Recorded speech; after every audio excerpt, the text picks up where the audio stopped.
நீங்கள் உங்களுடைய பிரச்சாரங்களில் தொடர்ந்து உருது முஸ்லீம்கள் வந்து தமிழர்கள் இல்லை அப்படின்ற ஒரு கருத்தை முன் வச்சிட்ருக்கீங்க. இது பெரும்பாலும் இஸ்லாமிய மக்கள் சமூகத்தில் ஒரு பெரிய ஒரு வேதனை ஏற்படுத்தியிருக்குது. என்னுடைய கேள்வி 2-3 கேள்வியாக இருக்குது. பத்திரிகையாளர் வந்து அவங்களை அடிக்கடி சந்திக்கலாம். இது மாதிரி சந்தர்ப்பங்கள் தான் உங்களை எல்லா கேள்வி கேட்க முடியும். மூலமாக கேட்டாலும் பதில் சொல்லியிருக்கேன்.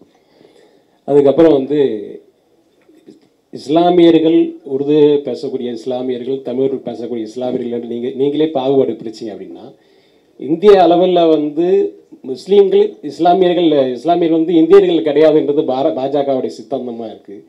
நீங்கள் இந்த பக்கம் வந்துட்டு தமிழர்கள் வந்து உருது முஸ்லீம் பேசக்கூடியவர்கள் தமிழர்கள் நீங்கள் கேட்கறதுல எவ்வளவு இருக்கு பாருங்க. நீங்கள் உங்களையும் தாழ்மைப்படுத்துறீங்க, என்னையும் தாழ்மைப்படுத்துறீங்க. எப்படின்னா, நீங்கள் உருது பேசுகிற இஸ்லாமியர்னு சொல்லிட்டீங்க. அப்புறம் நீங்கள் அவரை என்னை தமிழர்னு சொல்ல மாட்டீங்கன்னு சொன்னீங்கன்னா, நீங்கள் அந்த இஸ்லாமிய அந்த தாய்மொழியும் தாழ்த்துறீங்க, என்னையும் தாழ்த்துறீங்க. இப்போ நான் உருது பேசுகிற மக்கள் தமிழர்கள் கேட்டால் பாகிஸ்தான் தமிழ்நாடான்னு கேட்டால் நீங்கள் பதில் சொல்லுவீங்களா? உருது பேசுகிற இஸ்லாமியர்கள் என் உடன் பிறந்தார், எங்கள் இஸ்லாமிய சொந்தங்கள் உருது பேசுகிற இஸ்லாமியர்களை, தெலுங்கு பேசுகிற மக்களை, கன்னடம் பேசுகிற மக்களை, மலையாளம் பேசுகிற மக்களை அப்படியே தாய்குலத்தோடு ஏற்றுக்கொள்கிற பேரன்பு தமிழர்களுக்கு இருக்கும்போது இங்கே என்ன இடையூறு வந்ததுங்கிறதான் பிரச்சனை. உருது பேசுகிற இஸ்லாமியர்களுக்கு இடம் இல்லை. நாம் தமிழர் கட்சியில் என் உருது பேசுகிற இஸ்லாமிய தம்பிகள் இல்லையா? அவங்க தேர்தலில் போட்டியிடலையா? உருது பேசுகிற இஸ்லாமியரை தமிழராக ஏற்றுக்கொள், தெலுங்கு பேசுகிறவர்களை தமிழராக ஏற்றுக்கொள், கன்னடம் பேசுகிறவரை தமிழராக ஏற்றுக்கொள்ளுங்கும் போது தான் அது கஷ்டமாக இருக்குது. ஏன் அந்த மக்களினுடைய மொழியை, அந்த மக்களுடைய கலை கலாச்சார பண்பாட்டை எதுக்கு சிதைக்கிற நீங்கள் அப்படியே ஏற்றுக்கொள்ளக்கூடிய பேரன்பு எனக்கு இருக்கும்போது, என் உடன் பிறந்த சகோதரனா ஒரு தாய் பிள்ளைகளை நாங்கள் தழுவி வாழுகிற பேரன்பு எங்ககிட்ட இருக்கும்போது அப்படி நீங்கள் அதனால ஏதாவது இடையூறு வந்துச்சுன்னு சொல்லுங்க.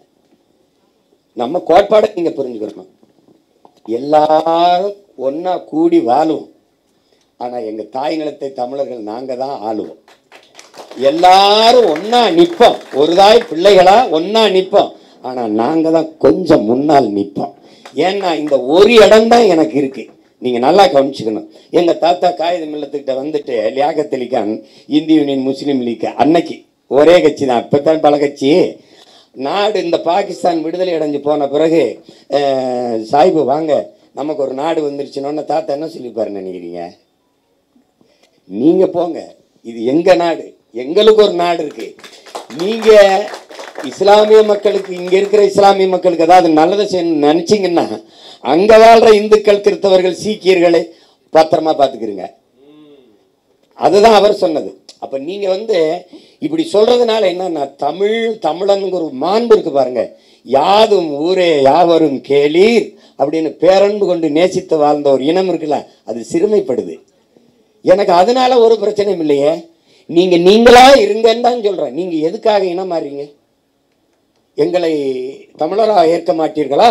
நாங்கள் 400 ஆண்டுகளாக அங்கே இருக்கிறோம்னு தெலுங்கு பேசுகிற மக்கள் பேசிட்டு அப்புறம் தெலுங்கர்கள் மாநாடு போடுவதை எப்படி நீங்கள் இருக்கிறீங்க?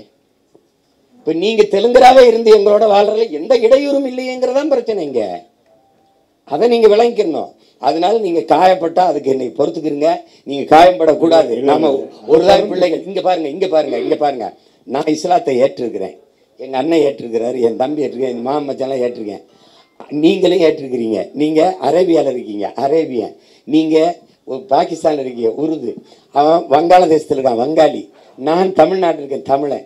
ஓர் இறை ஏற்று, ஏக இறைவன் அல்லாவை ஏற்று ஒரே வழி நபிகள் மொழின்னு பயணிக்கிறோம்.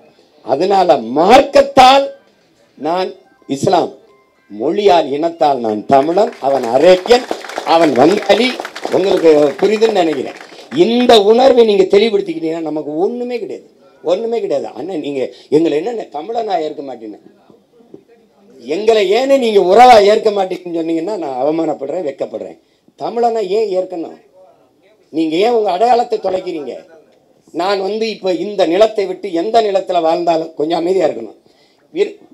கர்நாடகாவில் 1.25 கோடி இருக்கிறோம். தென் மாநிலங்களில் பெரும் எண்ணிக்கையில் வாழக்கூடிய ஒரு இனம் வந்து தமிழர்கள். நாங்கள் கர்நாடகாவில் 1.25 கோடி. நாங்கள் யாராவது கன்னடனா மாதிரி இருக்கோமா? அடித்து பரட்டினா நான் கன்னடன்னு சொல்கிறேன். வாழ நாடற்ற ஏதிலிகளாக போயும் கூட Canada, America, France, Germany, London எல்லா நாட்டில் இருந்தாலும் நாங்கள் தமிழர்கள் தான். அகதியானாலும் தமிழர்கள் தான். உங்களுக்கு புரியுதா? கர்நாடகாவிலும் தமிழன், கேரளாவிலும் தமிழன், ஆந்திராவிலும் தமிழன், பீகார்லையும் தமிழன், குஜராத்திலையும் தமிழன், உத்தரப்பிரதேசத்தின் தமிழன், உகாண்டாவிலையும் தமிழ். எங்கு போனாலும் தமிழன். நாங்கள் தமிழனாக இருக்கோம், இனம் மாறலை. ஆனால் இங்கே யாராவது வந்தா, பீகார்ல இருந்து வந்தா நான் இந்தியன், கேரளா ஆந்திராவிலிருந்து வந்தா நான் நான் திராவிடன், நான் அங்க போனா நான் தமிழன். அதனாலதான் புரட்சி பாவலன் சொல்றான், எங்கு பிறப்பினும் தமிழன் தமிழனே, இங்கு பிறப்பினும் அயலான் அயலானேன்ட்டான்.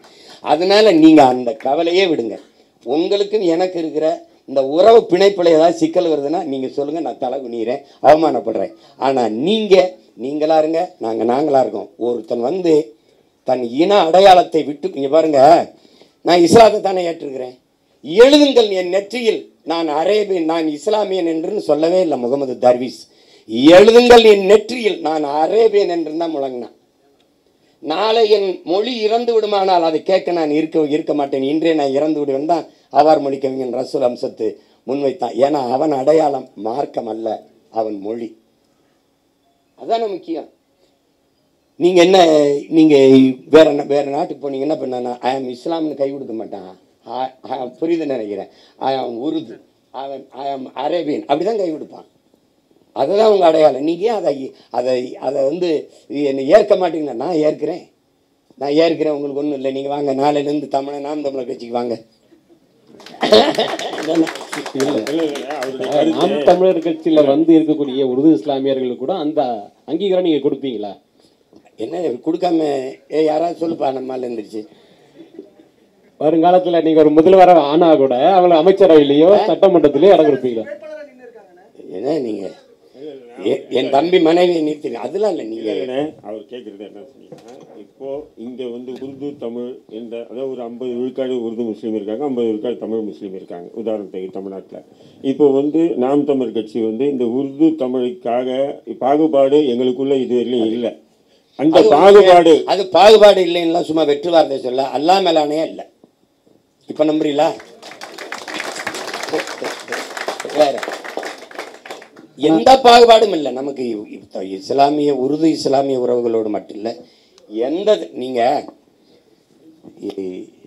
என் தம்பி சொன்ன மாதிரி மாட்டுக்காக மரத்துக்காக செடி கொட்டிக்காலுக்காக நிற்கிறேன் சக மனிதனை வெறுப்பம்னு பேசுறது எப்படி இருக்குது சொல்லுங்க. மாட்டுக்காக நிற்கிற பிள்ளைகள் இந்த நாட்டுக்காக நிற்க மாட்டோமா? அது சும்மா ஒரு பேச்சு. தமிழர்களின் பேரன்பை நீங்க புரிந்து கொள்ளுங்கன்னு தான். இல்லைன்னா உலகத்துல ஒரு இனம் உலகம் தழுவி நேசித்து நின்றுக்குன்னா அது தமிழ் பேரினம் மட்டும்தான். அது கம்பன், கபிலன், வள்ளுவன், இளங்கோ எல்லாரும் உலகு உலகு உலகுன்னு தான் பாடியிருக்கான். இல்லைன்னா யாதும் ஊரே யாவரும் கேளீர்னு ஒருத்தன் பாட மாட்டான். பிறப்புக்கும் எல்லா மனிதருக்கும்னு கூட பாடிருக்கலாம், அவன் எல்லா உயிர்களுக்கும்னு பாட மாட்டான். அப்ப அந்த பேரன்பை ஒரு தடவை நீங்களும் புரிஞ்சுக்கிறீங்கன்னு தான் சொல்றோம். அதனாலதான் அதை சொல்றேன். அதனால இன்னையோட நீங்க இந்த கேள்வியை மறந்துடணும். நம்ம ஒரே அதுல ஒரு பாகுபாடும் இல்லை, பாகுபாடும் இல்லை, அல்லா மேலானையா இல்லை. வேற ஏதாவது கேள்வி?